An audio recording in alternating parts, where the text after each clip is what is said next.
علی امین گنڈاپور جو ہیں وہ ایک جرگہ بلانے جا رہے ہیں، جبکہ علی امین گنڈاپور کمپرومائز ہو گئے ہیں۔ کل کے بیان سے عوام جو ہے وہ واضح کر چکی ہے کہ علی امین گنڈاپور بھی اس آپریشن کے حق میں سامنے آ گئے ہیں۔ اس پر مراد سعید نے کہا ہے کہ ہم کسی جرگے کو نہیں مانتے، جرگہ یہی ہے جو عوام نے نکل کر دیا ہے۔ انہوں نے ٹویٹ کرتے ہوئے کہا کہ باجوڑ امن کے لیے نکلنے والوں کو سلام۔ میرے پاکستانیوں، آپ کو اندازہ نہیں کہ مارٹر گولوں، گن شپ، ہیلی کاپٹروں اور ڈرونز کے سائے میں امن کی آواز اٹھانا کتنا مشکل ہے۔ بندوق کی نالی کے سامنے عدم تشدد کا نعرہ بلند کرنے کے لیے کتنی جرأت درکار ہوتی ہے۔ امن کے لیے متحد کرنے والے بغیر اشتہار اور بینر پوسٹر کے مہم کیسے چلاتے ہیں؟ جب ریاست ہی امن کی بجائے جنگ کا فیصلہ کر چکی ہو تو پھر جنگ روکنا اور اپنے گھر بچانا کتنا مشکل ٹاسک ہے۔ اس لیے آپ سے درخواست ہے کہ امن کا ساتھ دو اور جو ساتھی یہ مشکل ترین کام کر رہے ہیں ان کی آواز بنو۔ اگر یہ کامیاب ہو گئے تو ان کی کوشش آپ کے گھروں کو بھی اس آگ سے بچا لے گی جس کی تپش نے ہمارے گھر راکھ کیے تھے تو جھلسے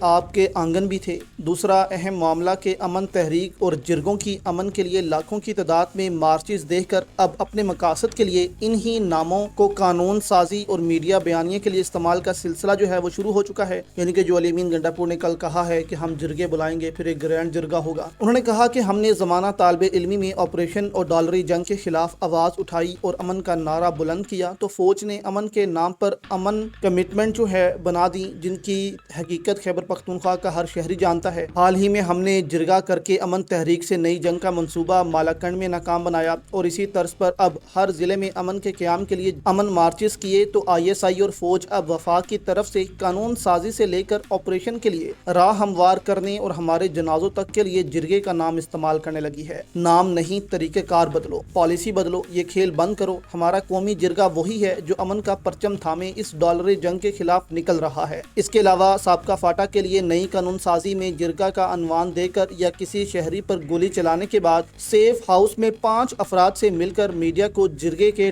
ٹکرز جاری کر کے آپ اس کو ہماری قوم کا فیصلہ نہیں کہہ سکتے۔ یعنی کہ مراد سعید نے کہا ہے کہ اب یہ جرگے کا نام لے کر اس آپریشن کو قانونی شکل دینے کی کوشش کر رہے ہیں کہ جرگے نے اس کو ایکسیپٹ کر لیا ہے کہ آپ آپریشن جو ہے وہ کریں، لیکن یہ ہمیں قبول نہیں۔